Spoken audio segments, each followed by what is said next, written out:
Obviously, this is going to come with some positive. Which are your favorites so far? Like, what are you excited for about this move? Having been someone who grew up in England and obviously lived their life being a Stoke fan, I am well aware of the positives and negatives of Pro Rel. Having watched my team be promoted to the Premier League and then relegated, like right now we are in a relegation battle at the bottom of the championship, potentially going to get dropped down into League One. So I can tell you from firsthand experience, it is all about the drama and the storylines that brings from Pro Rel. Like I think a big problem with MLS that a lot of people have, and this is something that you would never have in Pro Rel, is that at the end of the season, you get a lot of nothing games. You get a lot of games where nothing really matters. And the big thing about Pro Rel is you don't have that because every single game is either you're trying to battle to get to the top of the league or stay out of relegation. So for me, it's those storylines and it's that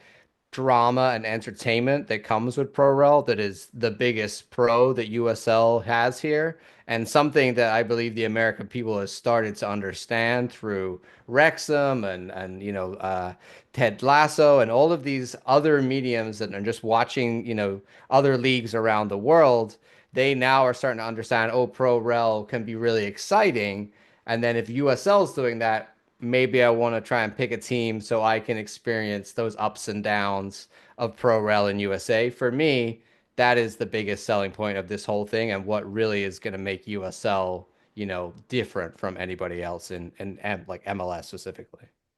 Yeah, and one of so that this is not, by the way, this is not an episode for our listeners where it's going to be like gotcha here, gotcha there. We're trying to point out every John and I are good buddies, and we're going to have a chat here. But that's one of the things I actually disagree with this idea that every game matters. Because and I've done a little bit of number crunching on this because fans of this show know I'm a little bit of a nerd. I think it was the 23-24 season I did it for. And I looked at the Premier League just because it was the first league I looked for. The Premier League on the last day of the season had three of its 20 teams fighting for something. The championship was done. The top four was sealed. I think there were two teams fighting for a Europa League or Conference League, and there was one team, like the 17-18 was the relegation fight, I think, if I remember that correctly. Everybody else, their games Correct. didn't matter. On the Yeah. last day of MLS, you had teams fighting for home field advantage. In the playoffs, you had teams fighting to get into the playoffs. You had, I think the number was up to like 7 or 8 teams, either per conference or total. I couldn't remember which one it was, but it was significantly greater in terms of just pure numbers. But that also ties into the fact of what story do you want to tell, right? So, and that's kind of where I agree with you in a sense where the story is different, right? It's okay. I'm either going to get home field or I'm traveling, right? This one is I'm going to stay in this league or I'm going to lose millions of dollars. It's a different story. Completely agree. Yeah. But I I would think agree with you. specifically I was talking about like the bottom end of the table. Mid table where you got nothing, Right. that's not gonna change, right? That's not gonna, yeah, Mhm. totally right. The bottom end is where I'm talking about, like if you look about last year and you think about what happened with the likes of Toronto, Mhm. there would be much more jeopardy there as opposed to just, oh, we're bad again. And that's I Right. think what really interests people. No, for sure, for sure. And like I said, I agree with you. Like San Jose had nothing to play for with 6 games to go, right? Yeah. But if you The look mid at it again, table, yeah, no yeah. Well, different. Yeah. yeah, but and if you look at it again, right, Southampton's going to have 8 games that don't mean anything for them this year. They'll be down with 8 games to go. But again, it's what story do you want to tell, right? And Yeah. and I think that is one of the positives that comes with it. You tell a different story, right? So you're differentiating yourself from other sports in the United States. You make it different. You give you a reason to stand out to be like, hey, listen, like this matters, right? This is going to be different. The other side of it to tie it back into MLS for me is competitions breed success, right? With MLS being the top dog and nobody really pressuring them for the last couple of years, and I should say last couple of decades, they really have been slow to take the wheels off and start ramping it up, right? I mean, and we talked about this a couple of times in the last few episodes, but now, USL is going to come in and be like, listen, we're gonna start taking fans, we're gonna start taking locations, we're gonna start doing all this stuff. MLS needs going to find a way to stay relevant, and it's going to be interesting to see how they do that. But it comes from the fact that they're pushing the envelope here. If we just kind of sat around and did nothing, that is just cue for MLS to say, whatever, I'm just going to sit around, make more money, and do nothing. So I'm excited for that part. Yeah, and you can't play them at their own game. You got to do something different, and Right. that is the different move, and it's a bold move. So a lot of pros for USL for real. I think also the international appeal. Hmm.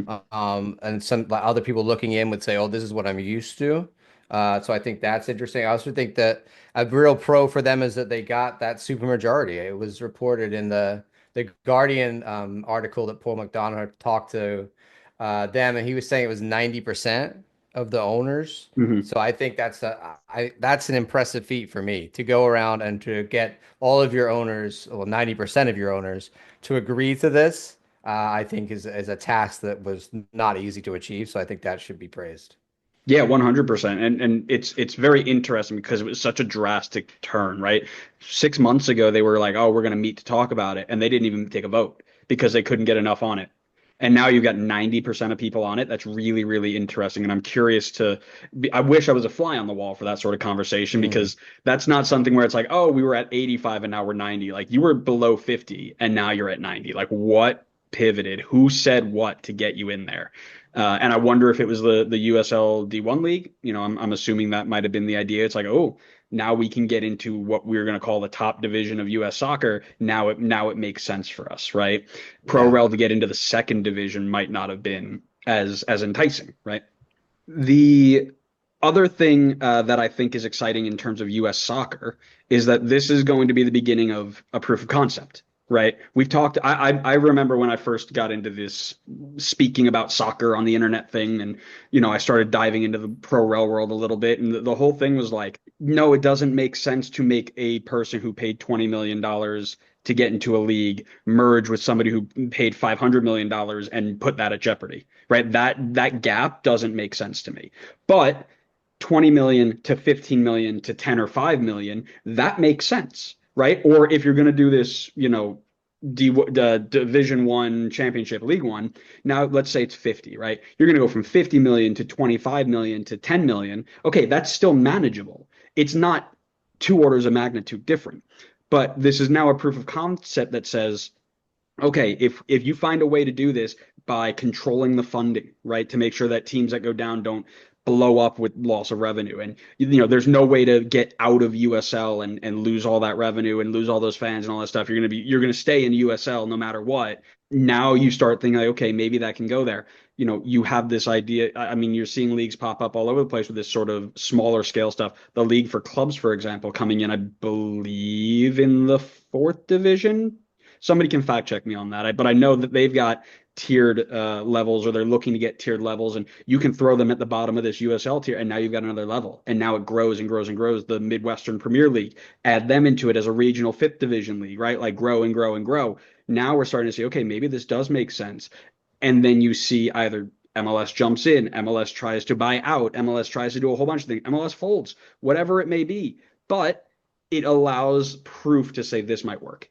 Yeah, I mean, first of all, I want to say that a lot of other countries, obviously, having had the game for so long, they have the governing body. Like we always talk about the example being England, but the FA, for example, Mhm. US soccer is kind of that role, but also not really that role. They set some terms, but they're not the ones, leading the whole thing. They're not the ones really truly saying this is what we should do, this is how it's going to be. And a lot of other countries they would have already established that pyramid. What USL has done is say we're gonna make our own pyramid. Now, in my opinion, US soccer should be, say this is great. This is what we should have done, in my opinion, years ago. Um, and so they should have no reason not to see this as a positive. We're going to talk a bit more later about all of the, um, you know, barriers to entry that this might have and all of the complications of making it happen per, US soccer's guidelines as to what a D1 and a D2 and a D3 league should look like. But just like base level for them, this is going to mean increased stadiums, more markets, increased stadiums like soccer specific size Mhm. stadiums as well. A lot of different things like more grassroots markets across the country. Like you said, I think it's opening up an option to have teams come in for that sort of, you could be an owner who's a millionaire, multimillionaire, as opposed to whereas MLS, the only new markets you're getting in MLS only is going to be billionaires who are going to be able to do that.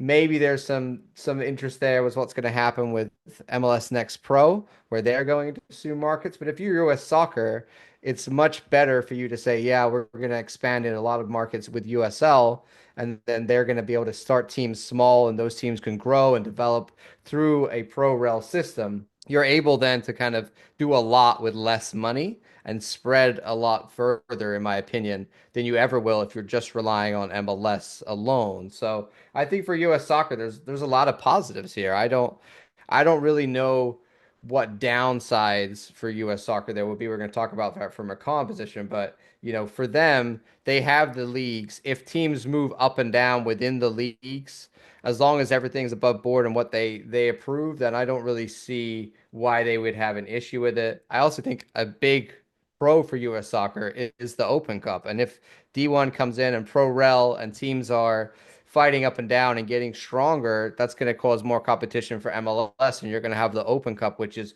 really the tournament that US soccer actually runs.